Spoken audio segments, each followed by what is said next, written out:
Good evening, I'm Marc Lamont Hill, and welcome to Black News Tonight. More jobs and better roadways could soon be reality, thanks to the Senate voting to pass the new $1.2 trillion infrastructure bill. There are a lot of things included in the bill that could be potentially beneficial to Black Americans. The deal makes the largest federal investment in public transit ever. Also, the largest investment in clean drinking water and wastewater in infrastructure history. It also ensures that every American has access to reliable, high-speed internet and help tackle the climate crisis. Will help us tackle the climate crisis by electrifying school buses, building electric vehicle chargers across the station, upgrade our power infrastructure to be resilient against natural disasters, and it will rebuild roads and bridges and modernize America's airports, rail, and public transit systems. According to House Speaker Nancy Pelosi, the U.S. House of Representatives is prepared to take up the infrastructure bill next month. We turn now to Iowa, where a man there has been sentenced to a maximum of 10 years in prison for shooting a young black girl. Michael McKinney pleaded guilty on Monday after shooting into a car full of black teenage girls during a Trump rally in December of 2020. McKinney shot a then 15-year-old girl in the leg, telling police, quote, he felt he was in danger and protecting himself. The Army veteran has been ordered to serve 2 consecutive sentences for a maximum of 10 years. A black real estate agent has recently opened up about a traumatizing incident involving police. Realtor Eric Brown was showing off a home in a western Michigan city when Wyoming police report responding to a break-in, drawing their guns, ordering Brown, his client Roy Thorne, and his 15-year-old son out of the house, and then handcuffing them. The incident, which was captured on police body cam that happened on August 1st, has left Brown uneasy, with him describing the ordeal to WWMT, a local TV news station, that it felt like a firing squad. A spokesperson for the NAACP of Greater Grand Rapids says the City of Wyoming Police Department needs to be held accountable. COVID-19 hospitalizations are now at their highest rate since February, and in Arkansas, ICU beds are extremely limited. For the second day in a row, ICU beds are scarce. That's across the entire state. The State Department of Health says 1,435 people are in the hospital. There are over 500 people in ICU, and only 12 beds are available. 12. About 43% of the state's residents 12 years of age and up have been fully vaccinated. Hospitalizations are also soaring in Texas.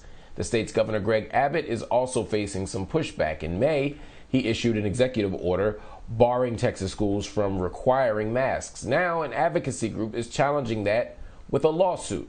Other districts in the state are defying the order, issuing their own mask mandates. A battle over masks in Florida continues as well. Protests are happening across the state as school is set to begin. Florida Governor Ron DeSantis' office is issuing a warning to school officials concerning mask mandates. It says the Florida Board of Education may hold or withhold salaries of officials who push mask mandates in schools. Last week, DeSantis also signed an executive order barring school districts from requiring students to wear masks. A group of parents have since filed lawsuits against DeSantis. I feel like this is just yet another culture war that Governor DeSantis is lodging against the people of Florida. It's almost as though he's actively trying to harm our children. He's definitely not doing anything to keep them safe. The parents have asked the judge in the case to move quickly to suspend the governor's emergency order. New York Governor Andrew Cuomo resigned today in the wake of a state investigation into sexual harassment accusations. The best way I can help now is if I step aside and let government get back to governing. State Attorney General Letita James released a statement saying, in part, today closes a sad chapter for all of New York, but it's an important step towards justice. Last week, the governor criticized James's report that detailed claims of Cuomo fostering an unhealthy workplace environment while harassing multiple women. And now Cuomo is stepping down in large part because of the findings of James. She endorsed Cuomo when she ran for state attorney general back in 2018. It's worth noting.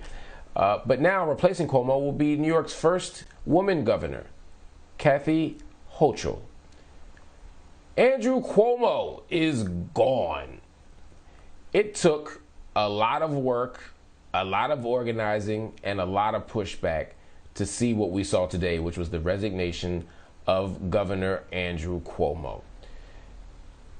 It took women coming forward and being brave and telling their story and being courageous and unrelenting, knowing that they would be attacked or criticized or mocked or disbelieved, but they persisted anyway. It took a state attorney general, a black woman, who stood up and said, look, this is worth investigating. It took a media apparatus, it took the entire media to finally cover this story, to stop hiding behind Cuomo's power and his name, and to actually keep track of what he's doing, whether we're talking about nursing home controversies or whether we're talking about the actual investigation into sexual harassment. It took for the media to finally do its job, myself included, and to cover this thing. We all got to do this. We all have a responsibility to do this. But then it took persistence. Power concedes nothing without a demand, as Frederick Douglass tells us. And so when Cuomo pushed back and said, I'm not going anywhere, some people would have given up. When he said, this is just what I do, some would have given up. When he said, I'm not resigning, and look at all these pictures of me doing stuff all over, this is just my style, get used to it, or at least understand it, people persisted anyway. And that persistence and that report that came out last week, again, from a black woman, the state attorney general, we allowed us to get where we are now. This is a lesson to all of us. Speaking out on sexual harassment, on sexual violence in general, on sexual misconduct, all of it is difficult. It's painful. But when people have the courage to do it, we must stand with them. And we will be victorious if we work together.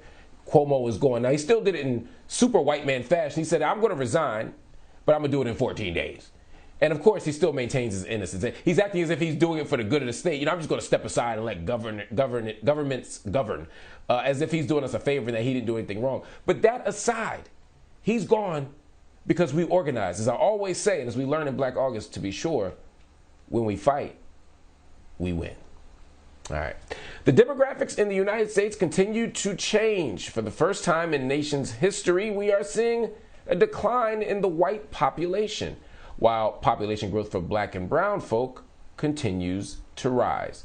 The official numbers for the new census will be out this Thursday, but earlier today, the Washington Post published a report with their projected numbers. And the report says that while the nation's white population is shrinking, all the population growth has been by the people of color. Both Latino and Asian populations have doubled their numbers since 1990. The Latino population has gone from 10% to now 20%. Asians, who were at 3% 3 decades ago, are now at 6%. And black Americans have been steady at 12.5%. For the first time in the history of American census taking, white Americans are on the decline. They're expected to be either at 60% or below 60%. Speaking to the Washington Post, William Frey at the Brookings Institution says there are 2 essential reasons that have accelerated the white population's decline: the opioid epidemic and lower than expected birth rates among millennials. And for black folk, the trend to leave northern states for the South, also known as reversal of the Great Migration, continues. While the black population in New York, Illinois, and Michigan are on the decline, southern states of Texas, Georgia, Florida, and North Carolina continue to receive African Americans. I'm sure my colleague Charles Blow will be happy about that. He wrote that brilliant book this year that talked about the need for black people to generate and consolidate political power by moving south.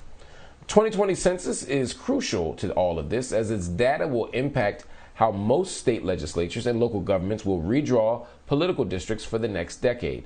So we'll keep an eye on it for you, as the official numbers are expected to be released this Thursday. Everybody, be sure to join the conversation. We want to hear from you. Make sure you head over to our BNC Instagram and Twitter pages. Let us know how you feel. Also, visit our website, bnc.tv, and subscribe to our YouTube page to check out clips from the show.